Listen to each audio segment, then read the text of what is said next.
What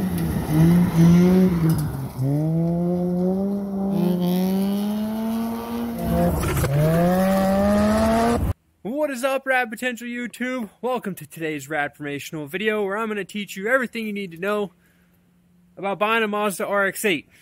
What we're trying to do is find the best of, quote, the worst car that's out there for sale right now.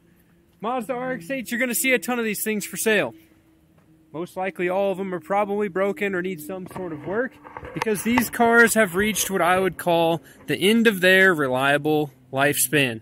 So a little bit about the Mazda RX-8 in general. There's two series of RX-8. You have a Series 1, which is this, 2004 to 2008, and then in 2009 to 2011, they had a Series 2. The major differences between them, the front end, the front fenders. Series 2 got a facelift. If you're lucky enough to have an R3, the Series 2 R3 model has a Recaro interior, which is super sick. They also have fancier taillights, and the lower bumper is different on a Series 2 to the Series 1. I believe the exhaust cutouts are just a little bit higher or lower on one versus the other. So if you buy an aftermarket exhaust for an RX-8, make sure it matches the correct series. Now, within the series, both of those cars came with a 13B rotary engine, which is the bane of the RX-8. It's what everyone hates on the RX-8 for. Best chassis ever, worst engine ever. We just don't shop for automatics.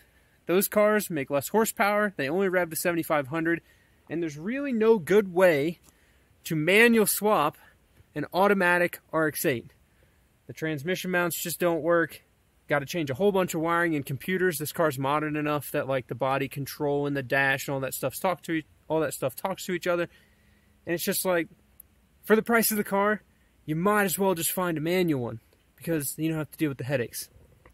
So, the 6-port manual RX-8 rotary engine revs to 9,000 RPM.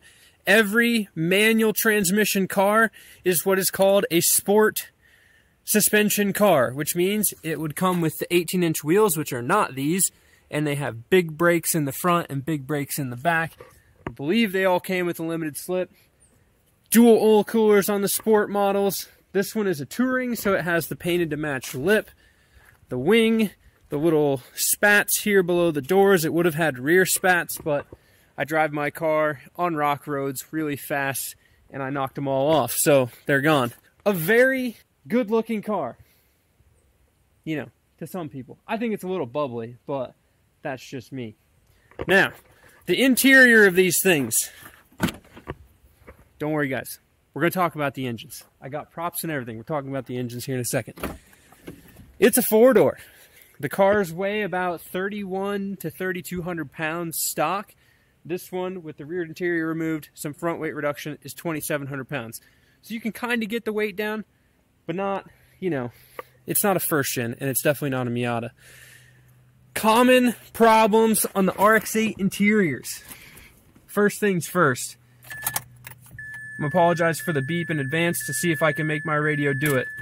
These radios like to separate from the little board that's in the back here. Solder joints. You know, these cars are getting to be 20 years old. My hazard button doesn't work. None of my radio stuff works. It's just, you know, it's old electronics.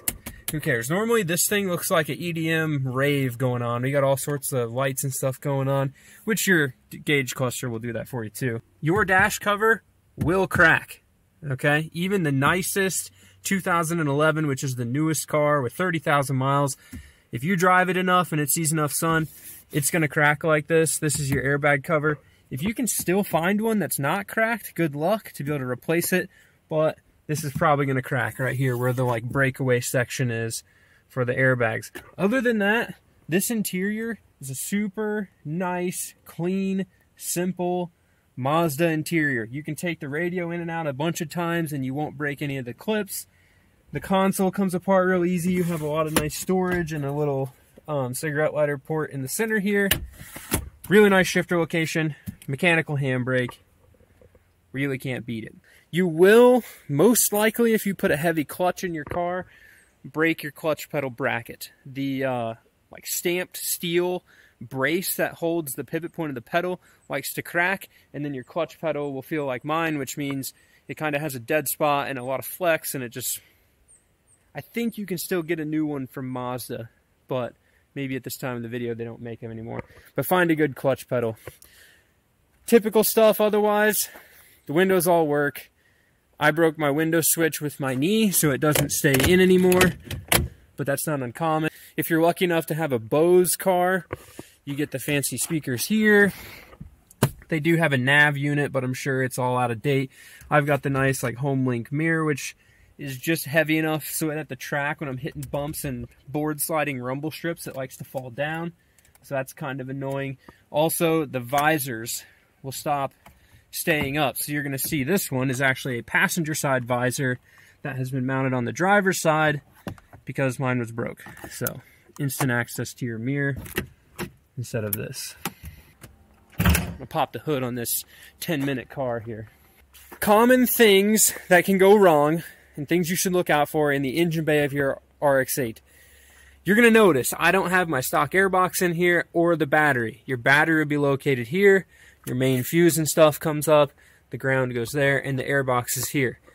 On the track, I had some issues with my car getting hot on super hot days. So moving that stuff out of the way allowed for the air to vacate the radiator. You're going to notice there's some big wiring running right through here, and this is perfect, so I can show you. This is your radiator overflow tank with its little overflow thing. You'll see that I have mine facing forwards. I've boiled this car over at the track and spit coolant out of it. I have not a lot of mechanical sympathy for it. On the street, if you haven't rotated this thing, okay, if it's still pointing vertically down, and your car boils over or gets hot and spits coolant out of this, it will put coolant on your power steering feed wiring, which is this. These big things right here go through the radiator fans and control your electric power steering rack. These do not have power steering fluid. They don't have a power steering pump. It has an electric rack.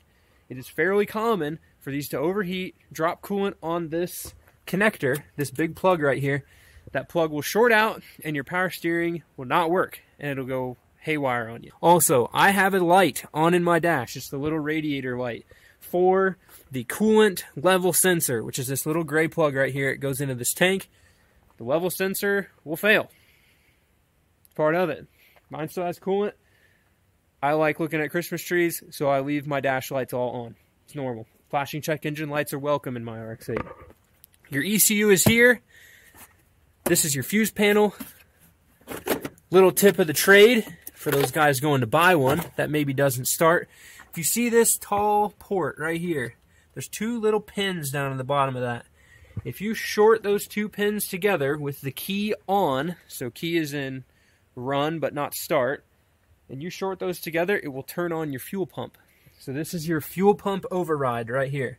If your reverse switch lights short out on your transmission because it got too hot, because your catalytic converter's gummed up and it melted the wires, when you put the car in reverse and the lights turn on, it'll trip your ignition switch, your ignition fuse, which is one of these. So we had to drive home and switch fuses out a bunch of times the last time we went to the Tail of the Dragon. You'll notice I do have an aftermarket water pump pulley. That's to aid in the overheating stuff. They typically are smaller than that. And the car is built for the consumer, right? To be driven on the street. So at the track, you need to slow the water pump down because 9,000 RPM is just not the jam. Cavitation makes a big mess of stuff. Common thing that you will note or see in an RX8 is misfires.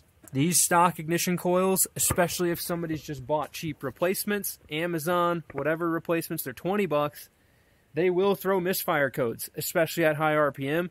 They just don't like it. Like I said, the flashing check engine light, I will probably get that every time I go to the track when I have the stock coils. They make good upgrades for these. Put the LS style coils or something different in there to get a hotter spark. We'll just cover that back up. This little thing right here, this is your oil metering pump. These cars are like a two-stroke. They don't have oil scraper rings to lubricate the cylinder walls. These inject oil from the oil metering pump into the rotor housing, which I'll show you in a second, in order to lubricate the walls of the housing, thus keeping your engine happy. There's ways you can tune these to make this pump more oil, but if your oil metering pump fails in any way, it will put the car into limp mode, and it won't rev, it won't really drive, and you probably won't really be able to like get the car home. So make sure that that is working. Make sure that your lines aren't cracked, which is fairly common on this. My car, when I bought it, was running. Lots of misfires. I pulled the engine out because it was making 60 psi compression on the front and 90 psi compression on the back. The guy I got the car from told me it had a cracked oil metering pump line at one point in its life. It was leaking oil from one of those lines. It's probably still driving it like that. So for who knows how many miles, it didn't get oil to one of the rotors, thus the lower compression on that rotor than the other one. So it's very important you keep that functioning properly. Body stuff. Common issues on the body. If you have a rust belt car, these things will rust. They're not like 240s where the frame rails just rust out of them, but things that can be a pain. Oil cooler lines. The oil cooler lines run underneath this support bar here. They come out this side. You can see one of them right where my finger's at. They're like a quick disconnect, which is super convenient. However, when they're rusty, they are a pain to get apart. Not because it's hard to separate them, but because you can't get tools to where they're at to separate them. So keep in mind, rusty cars, rusty oil cooler lines. The cars have dual oil coolers and some nice ducting to get there. Thanks, dog, for showing it off. I've improved it, but the ducting works really well. My car just was in a collision and didn't have all that stuff, so had to improve it. Body rust. I've seen the rockers get rusty up under here. I've seen these cars rust out over the rear quarters. I've seen, for sure mine's got it, but they'll rust under the wing on top of the trunk. You know, these cars are getting to be 20 years old. I've seen them rust out around the trunk seal where it's just this spot here, you know, from sitting in a field, gets a bunch of leaves and they rust out, you know, in that little groove there. Otherwise, I'd say they're not really prone to that much rust. However, especially the early cars, 04, especially red cars and yellow cars, the paint will fall off.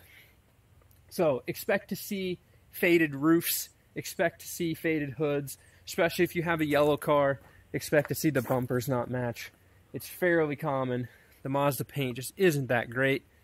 Even the blue ones do it. So fortunately mine's been polished up every now and again and kept in reasonable shape. But you can see my roof is a lot more dull than the rest of the car, and my wing has no clear coat on it. Now, brakes and suspension. What issues are you going to see with those? These cars are notoriously underdamped in the rear. We'll just start there, which means they're very soft. You will see RX8s that are Carolina squatted because the rear shocks are blown out and the springs are too soft and they're just sitting like this, okay? That's fairly normal. Even with, I have Bilstein shocks on mine and lowering springs, it still feels a little soft in the back. Now, these cars also have slider style calipers. So they don't have like a fancy 4-piston caliper where it squeezes from both sides. These calipers are single piston and they have to move. It's very common for the front calipers to seize up. I've never seen it happen in the rear, but I know we've had some issues with them in the front on this car and on my buddy's blue car, and they rattle. So my car's got track pads in it. When you're going forward and then you go backward, the pins are wore out and they'll go clack, clack, clack, clack, clack. The next thing, let's talk about addressing the mechanicals of your car. You're going to buy one that doesn't run. You're going to buy one that runs. How do we assess the engine health of your RX8? Everyone's going to say, how does it start hot and cold? So why don't I just show you how mine starts cold, and then I'll shut it off, and we'll go talk about the actual engine internal stuff.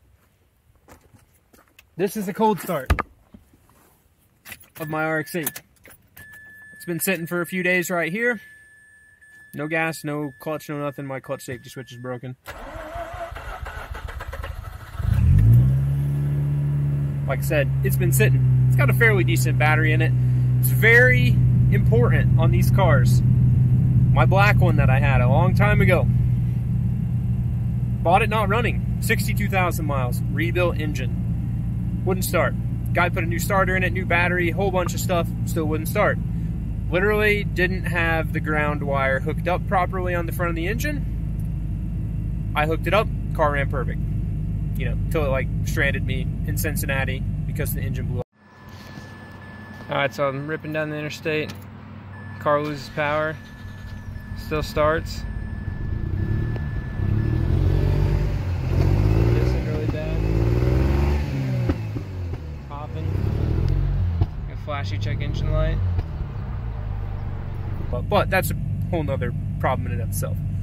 So, cold start, you can see no temps. You can see I have all the lights on. Check engine light, that's the radiator level sensor light. The brake light will go away when I take this off.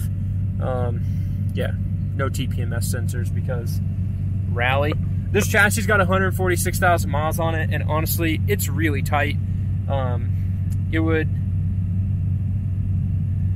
surprise me if you find RX8s, well, one that have like 200,000 miles on them, but two that are just the chassis just that beat. Most of these cars don't make it that many miles, so typically suspension bushings, brakes, most of that stuff is in pretty good shape.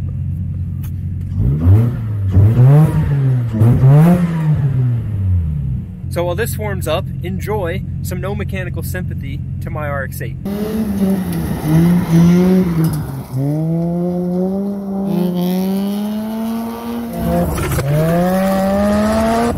And we're hanging right here on his bumper, having a good time. Look at the body roll on that thing. All right, I'll take a pass right here. Holy cow, that was fast. The engine is up to close to operating temperature. For the RX8 people who know a lot about these cars, you're like, holy cow, he just turned his car off. It wasn't fully warmed up. It's probably flooded. Well, if you have a good healthy engine and a good healthy appurtenances on your engine, yes, warming the engine up is very important to RX8 ownership, but this one will fire right back up. So this is a lukewarm, I mean, it's just a dummy gauge, so it's most of the way up. Hot start of my RX8.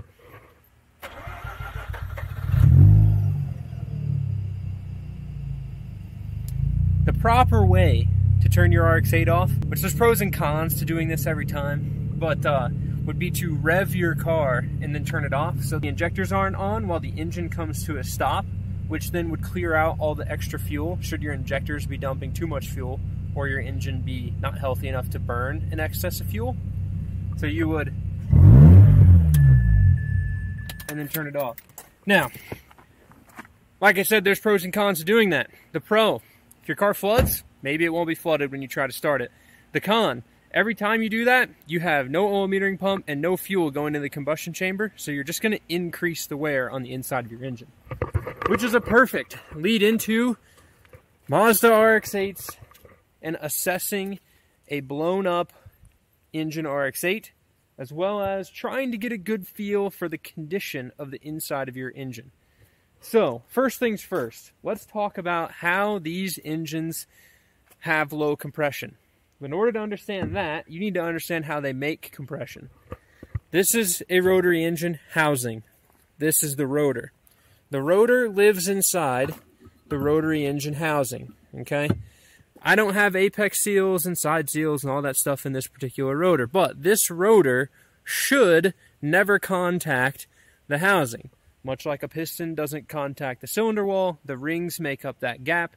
Your apex seals, corner seals, and side seals make up that gap in a rotary engine. All of those seals are spring-loaded, which means under the hard seal, there's a spring that pushes it out. The rotor stays centered on the E-shaft, right? Those springs are made of metal.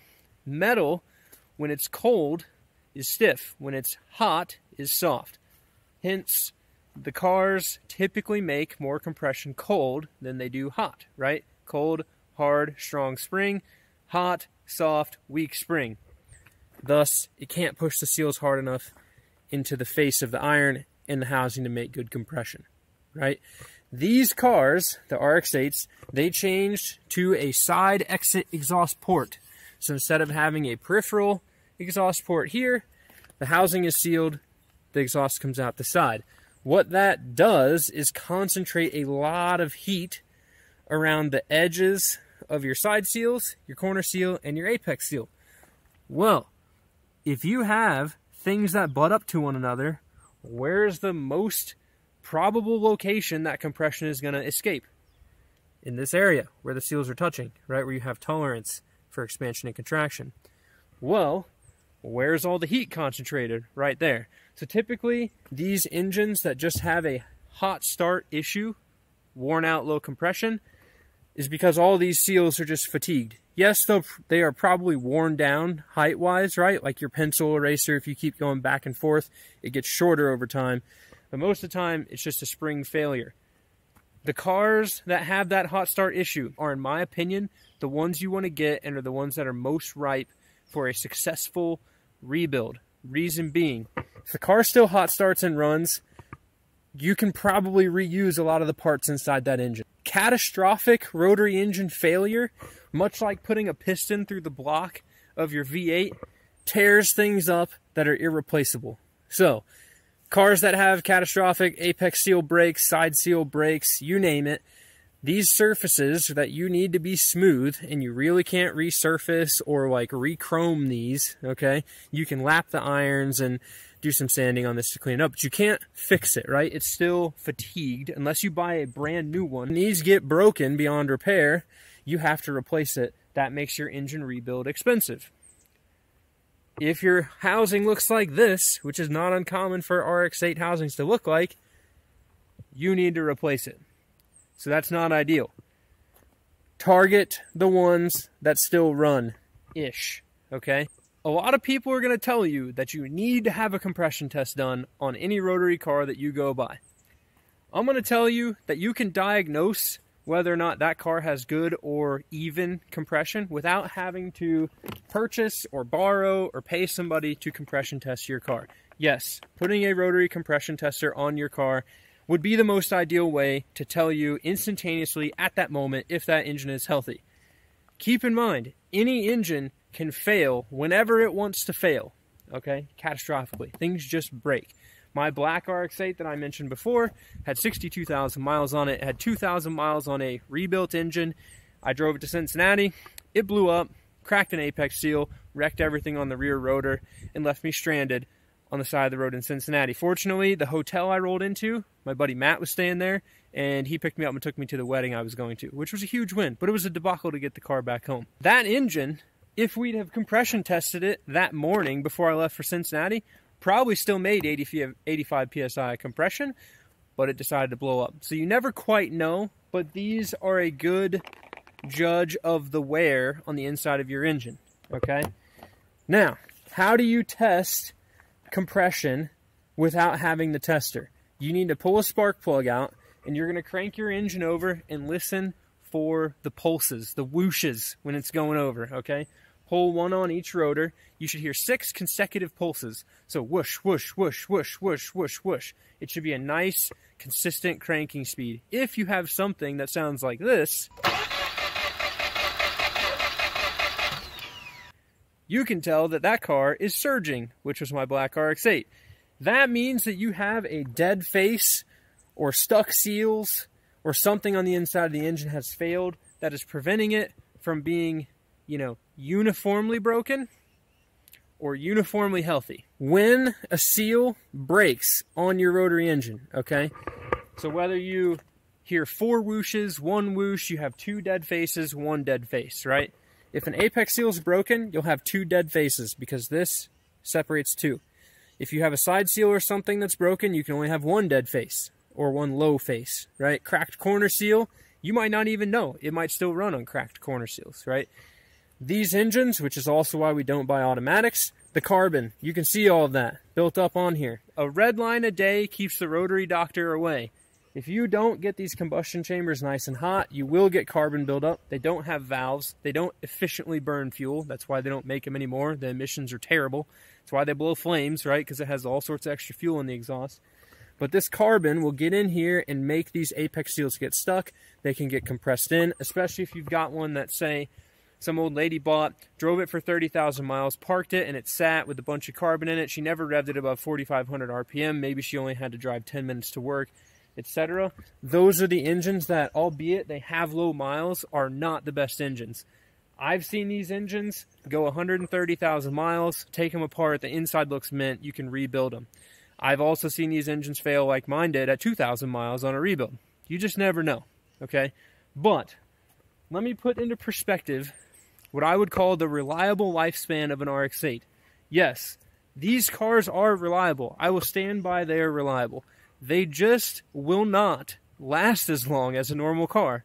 Meaning, you can go 100,000 miles without having an issue in your RX8. I will say on average, most people can go 100,000 miles and nothing will catastrophically break inside their engine. It will start every time and it will work, right? Brand new from Mazda, you're the one owner and you've taken well good care of it, right? When you get to that 100,000 mile mark and the engine's getting tired, expect to have problems, okay? If you're going to go buy a used one that's got 85,000 miles on it, don't expect it to go another 30,000 miles. Expect to have to rebuild that engine regardless of how healthy it is. Set a mark that 100,000 miles is typically where it wears out. Like I said, they are reliable. You can make these cars work every single time. They're great cars. But they have a shorter lifespan than a normal 4-cylinder engine Toyota T100 pickup truck that can go 1,000,000 miles on the original engine, right? So keep that in mind. Now, the next elephant in the room is most of these cars have had reman Mazda engines or rebuilt engines put in. We'll start with a rebuilt engine and then backtrack to swapping this with something else, like the engine from another car. When you rebuild a rotary engine, the wear that is present on the inside of the housings and irons and rotors and everything is still present. So you will not get the same amount of mileage out of a rebuilt engine as you would a new engine from Mazda or buying new parts when you rebuild that engine, right? So expect a rebuilt engine to only go 50 to 60 to 70,000 miles versus the 100,000 that your OEM Mazda engine would go. A place to go and look for Mazda rebuilds, okay? If you've bought one of these that's blown up, you want to go buy one that's blown up and you want to learn about either A, rebuilding the engine yourself or the things that could go wrong inside of it or how to diagnose it, Rotary Ressurection.com. The guy that rebuilds these engines out in Tennessee, he has a really good FAQ, frequently asked questions section, because he's been doing it for 20 years and he can pretty much diagnose a lot of this stuff. But go on there and read those questions and his answers to them to learn about these. The other thing, I would say that in the world, in the country, there are not a lot of people who trust a lot of people to work on rotary engines anymore. So unless you're fortunate enough to find somebody like me who's super detailed and can rebuild these engines, you need to find a shop. I have worked with Ernie at Phalanx Performance before. He's in St. Louis. And really, I'm a backwoods builder, home mechanic guy. I like to do things myself, so I typically don't take my stuff to get worked on. But if I were to take my car to a shop, that's who I would typically take it to. Not to say that any of other shops are bad, but get to know the guys that work at your shop that's near you. Make sure that they're going to provide you with the work that you want done to your car before you just drop it off there and it sits for 5 years because they can't find parts and it's a mess. So, know the shop you want to take your RX8 to before you buy it, because most regular Big O tire shops are going to see that rotary engine and go, I have no idea what it is, and they will turn you away. Kind of got a little bit sidetracked there, but swapping an engine into an RX8. If your car has a reman engine, or, this is the best one, if you have bought a car that has, say, 100,000 miles, and somebody took the engine from another car that only has 50,000 miles, but it's an OE Mazda engine, that engine, in my head, is just as good as a rebuilt engine by somebody else with used parts, right? The engine that you have from that 50,000 mile car only has 50,000 miles on it. That rebuilt engine might have 80,000, and then it's rebuilt, and you're only going to get 50,000 out of it. So keep that in mind, too, when you're buying these. Mazda typically is going to have the tightest tolerances and the best rebuilt, original, functioning engine that came out of your car than somebody that puts it back together with used parts.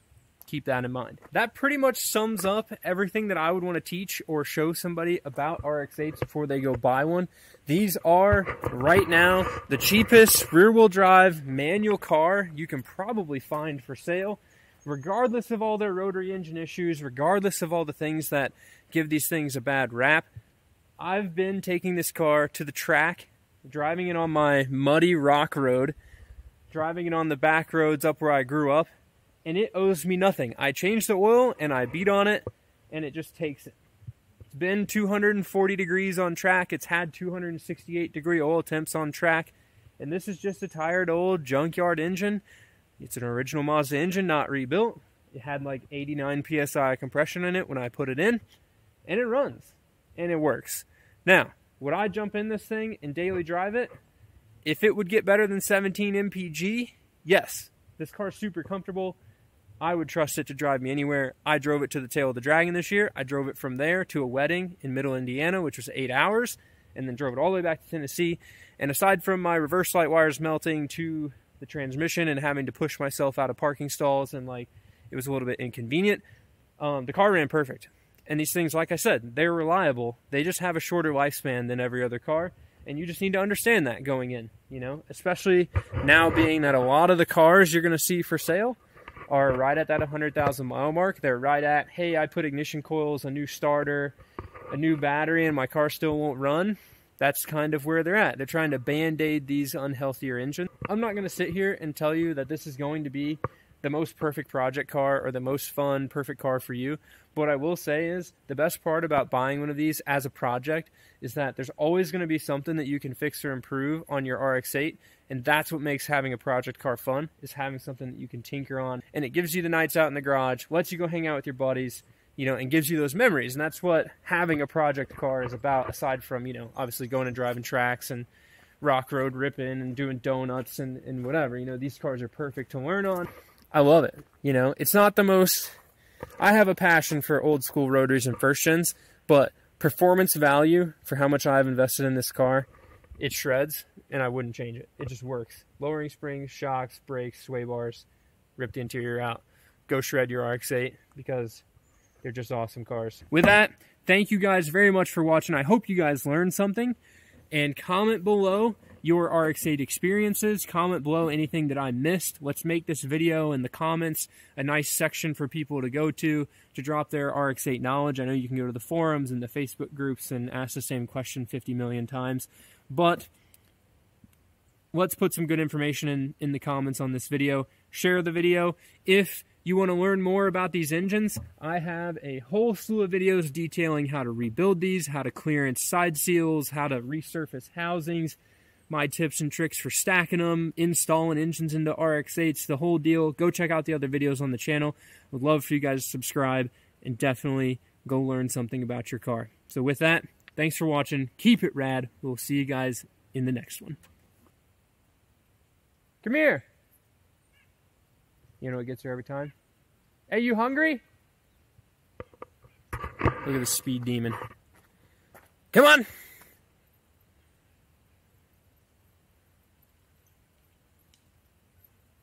Come on, you gotta say hi to all the video people. This is your favorite part of the video. Alright, I know you just ran up here, but you gotta jump. Our RX8's good cars. Hey, our RX8's good cars. Laddie, our RX8's good cars. Come on. Don't look at the squirrel. Our RX8's good cars. Hey, jump. Our RX8's good cars. Yeah. She was distracted by a squirrel, guys. RX8s are great cars.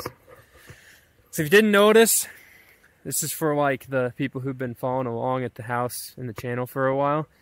It's been a busy past couple weeks, but I've got this whole area filled in. I was running the bulldozer, the tractor, had to take the tractor back up to our farm in Indiana, and I've ruined my driveway. It's completely just a muddy mess. The dually is covered in mud, and we just finally got some rain, so I'm going to fire the dozer up right now and try to scrape some of this mud off. I got a couple more loads of rock coming. We'll get it fixed back up and ready for Rally, which is prime what is going to be happening next year. Rally. Get stoked. Let's do it.